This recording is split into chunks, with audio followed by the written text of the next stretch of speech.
주님께서 여러분과 함께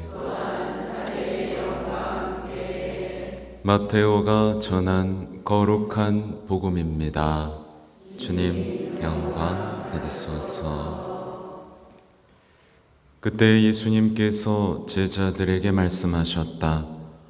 남을 심판하지 마라.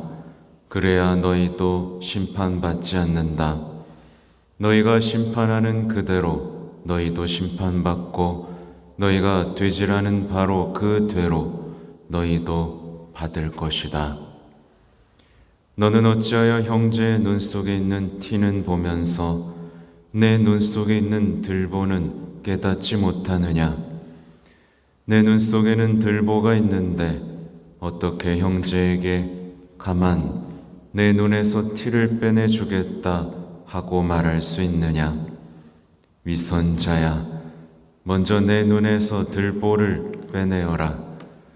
그래야 내가 뚜렷이 보고 형제의 눈에서 티를 빼낼 수 있을 것이다. 주님의 말씀입니다.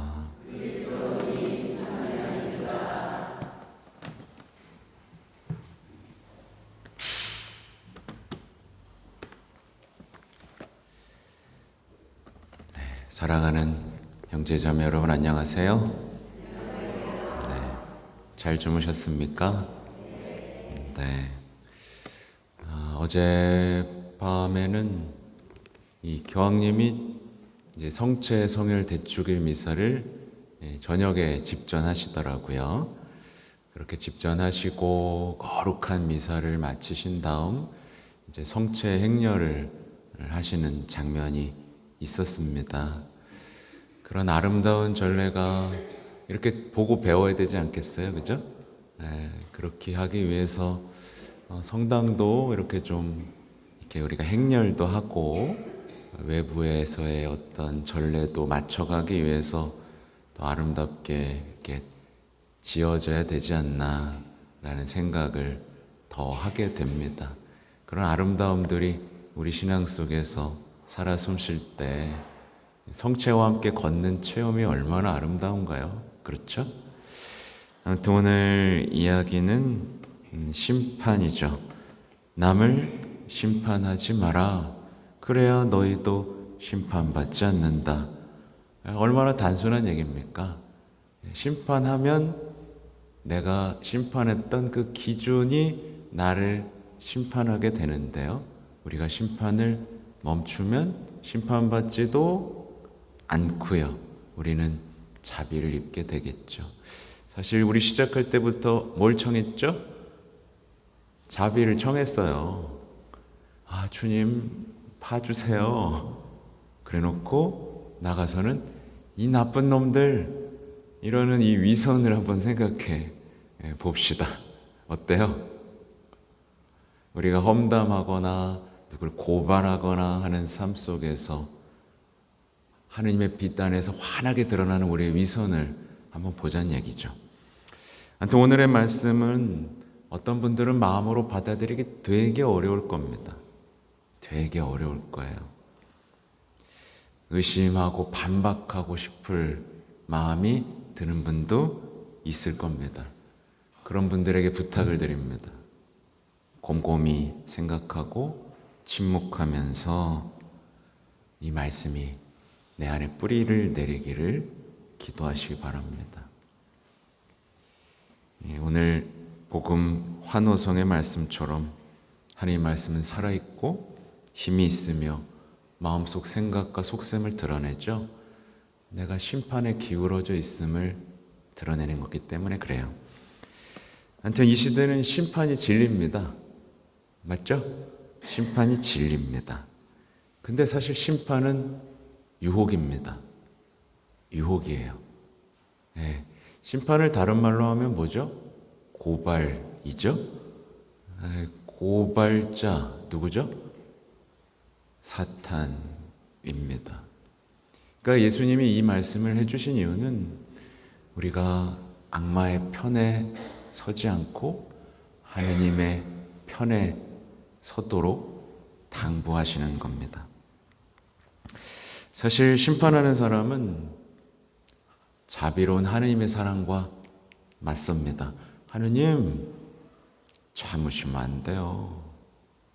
아니, 우도를 그렇게 보내시면 어떡합니까?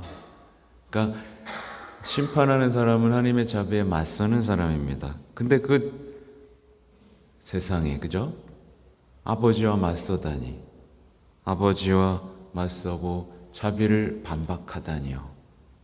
혹시 여기 그런 분들 계십니까? 아버지 반박하고 싶고 자비와 맞서고 싶은 분들 계세요? 얼마나 끔찍한 삶입니까? 아버지와 맞선다는 건 곧 내가 아버지의 자리, 하느님의 자리에 올라선다는 얘기고요. 하늘 끝까지 올라서 내 판단을 말씀 위에 둔다는 얘기입니다. 굉장히 끔찍한 일이 되고요. 그래서 이제 그때부터는 그에게 조언할 수 있는 사람이 아무도 없습니다. 아니, 말씀도 안 듣는데 누가 그에게 조언을 해줄 수 있겠어요? 그래서 요즘에 아무의 말도 듣지 않는 사람들이 많죠. 말씀을 갖다 드리는데도 에이, 그 어떻게 살아 하면서 이제 밀어내는 분들이 가끔 있죠. 사실은 이게 하느님의 자리에 있기 때문에 말씀도 그를 건드리지 못하는 겁니다. 근데 이게 어떤 불행이냐면 세상에 악이 얼마나 많습니까? 그죠? 이 속에서 계속 심판하도록 자신을 몰아가는 악마의 노예가 되는 거죠. 근데 이제 여기서 이제 기쁜 것들을 이제 우리가 길어내야 되는데요. 남을 심판하지 마라 라는 말은 보고만 있어라 라는 말일까요? 그냥 끝까지 참어. 네가 참어. 라는 말일까요? 네, 그런 말이면 너무 슬픈 얘기겠죠? 남을 심판하지 마라 라는 말씀은 그냥 보고만 있으라는 말이 아니라 사랑으로 타오르는 그리스도의 마음과 함께 세상 속에 선을 되살리고 희망을 되살리고 아름다움을 되살리라는 말씀입니다. 이해가 되세요? 좀 어렵나요? 네. 많은 분들이 제 강론이 어렵대요. 네. 근데 사실은 여러분, 저는 정말 얘기할 수 있는 게 뭐냐면요. 제가 하는 강론은요, 되게 표준입니다. 성지순례 가보시면 알 거예요. 거기 있는 신부님들이 저랑 비슷한 얘기를 할 겁니다. 교황님보다 쉽게 얘기하고 있습니다. 근데 여기서 어렵다고 하고 포기하고 다른 걸 찾게 되면 영적으로 길을 잃게 돼요. 네, 당부드립니다. 보고 있으란 말이 아니라 사랑으로 타오르는 성심과 함께 세상의 선과 희망과 아름다움을 되살리는 일에 나와 함께 해주겠니? 난 자비로 구원했거든. 내가 하는 일에 내 사랑과 함께하면서 세상을 바꿔가지 않겠니? 심판은 고발자 악마가 하는 거니까 나랑 같이 좀 해보지 않겠니? 라는 초대예요. 그 사랑에 사랑으로 응답하면서 세상을 사랑의 문명으로 건설하라는 요청에 응답하는 겁니다. 그러니까 세상을 평화와 희망의 순례자로 살라는 이야기죠. 참 가슴 벅찬 얘기입니다. 맞아. 예수님은 심판하지 않고도 세상을 아름답게 바꿔나가셨잖아? 나도 할 수 있지 않을까? 라는 어떤 삶의 전환입니다. 눈에 보이는 쉬운 해결책, 심판에서 없애고 제거해서 아름다운 세상을 만들 수 있다는 착각에서 벗어나서 하느님이 하신 그 방식으로 사랑의 문명을 건설하고자 하는 용기 있는 도전에 응답하는 거죠. 예, 여러분 응답하시겠습니까? 네, 응답해야죠. 그렇죠? 그러니까 심판하지 말랬으니까 잘 되겠지 뭐. 잘 될 거야. 이런 마취제가 아니에요. 조금 더 적극적으로 사랑의 문화를 건설하라는 초대인 겁니다. 그래서 형제의 눈에서 티를 빼낸다는 얘기는 뭐냐면, 형제의 눈에 티가 이렇게 있으면 잘 보겠어요? 못 보겠어요? 못 보겠죠? 예, 형제의 눈에서 티를 빼내준다는 것은 요즘의 이야기, 희년의 이야기로 하면 그를 다시 희망으로 일으킨다는 얘기입니다. 그래서 누군가를 희망으로 일으키고 싶잖아요? 그러면 뭐부터 하라 그러시죠? 매일 거울을 보면서 나를 있는 그대로 보는 연습을 해야 됩니다. 내 주제를 보고 내 못난 모습을 보는 연습을 해야지 자꾸 화장해서 감추면 안 됩니다. 날 꾸미고 감추는 건 위선이죠. 그런데 우리는 매일 저녁 하잖아요. 하나님 앞에 하루를 돌아보면서 있는 그대로의 나의 모습을 돌아보고 주님께 자비를 청하면서 들보를 하나하나 빼나갈 때 누군가를 일으킬 수 있겠죠. 근데 이제 우리에게는 그런 죄의 흔적들이 남아있는데요.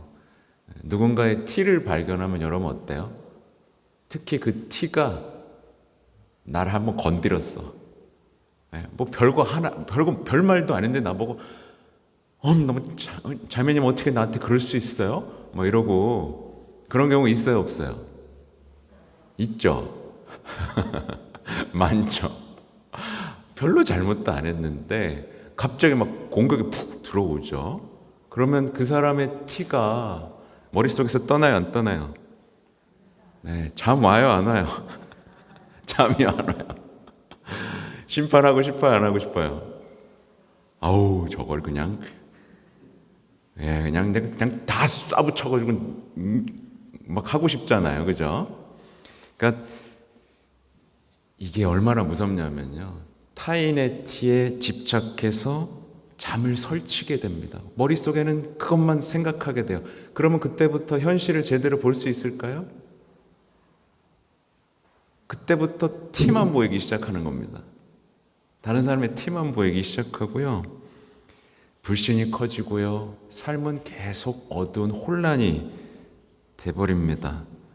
실망하고 분노하는 게 일상이 돼버리고 이제는 계속 고발하는 사람이 됩니다. 험담하는 사람이 되면서 사실 내가 바라는 건 뭐죠? 그 사람의 회개예요? 아니요. 그가 파멸되길 바라는 고발자의 삶을 시작하게 되는 거예요. 쟤는 다 좋은데 말이야. 이거야. 사실은 그가 선해지길 바라는 게 아니라 그가 파멸되길 바라는 고발자. 곧 누가 닮아가는 거죠? 악마와 닮아가는 거예요. 근데 우리는 누구 닮아가야 되죠? 예수님을 닮아가야 됩니다. 예수님은 고발하지 않으세요. 심판하지 않으세요. 자비롭게 구원하시고 사랑의 문화를 건설하시고 모두를 일으켜 세우시죠. 좀 어려워 보이지만 그렇게 삶의 전환점을 우리는 찾아야만 되는 거예요. 심판은 너무 쉬워요. 험담처럼 쉬운 게 없습니다. 비판하는 것처럼 쉬운 게 없어요. 근데 그런다고 해서 세상이 좋아지지 않아요. 예수님의 심장과 닮은 내 심장이 되어갈 때 우리는 세상을 바꿀 수 있는 사람이 되거든요. 그 삶의 전환을 초대하시는 겁니다. 오늘의 말씀을 통해서 여러분이 진짜 이 말씀에서 삶의 지혜를 좀 퍼올렸으면 좋겠습니다. 그래서 가슴 뛰는 희망, 온유한 사랑, 이제 누군가를 심판하는 게 아니라 누군가를 변호하는, 성령께서 어떻게 해주시죠? 우리를 변호해 주시고 우리를 보호해 주시고 성모님 우리 위해 중재해 주시죠. 그게 그리스도인이고 예수님 엄마를 닮아가는 삶이잖아요. 그렇죠? 예. 심판이 얼마나 무서운지 아시겠죠? 그렇죠? 그러니까 우리는 항상 기도해야 됩니다. 주님, 제가 고발자, 심판하는 유혹에 빠지지 않게 해주십시오. 어머니, 당신은 저의 희망의 어머니, 자비의 어머니지 않습니까? 제 입에 심판을 담지 않게 해주시고 남의 파멸을 바라지 않게 해주십시오. 하느님의 자비로우신 다스림에 내 마음을 활짝 열고 저도 그 다스림에 협조하게 해주십시오. 더 이상 저는 남의 티를 발견하며 잠 못 드는 밤을 지내고 싶지 않습니다. 하실 수 있겠죠? 네, 이 아름다운 삶의 초대. 어려워요. 어렵다는 거 압니다. 문 열고 나가면 다 까먹어요. 남의 티만 보이고요. 막 부글부글 거리고 그런 삶이 우리를 기다리고 있습니다. 그러나 그 삶은 우리를 기쁘게 하지 못합니다. 아무튼 심판하지 마라. 여러분도 자비롭고 완전한 그 아버지의 성심을 닮아가시기 바랍니다. 아멘.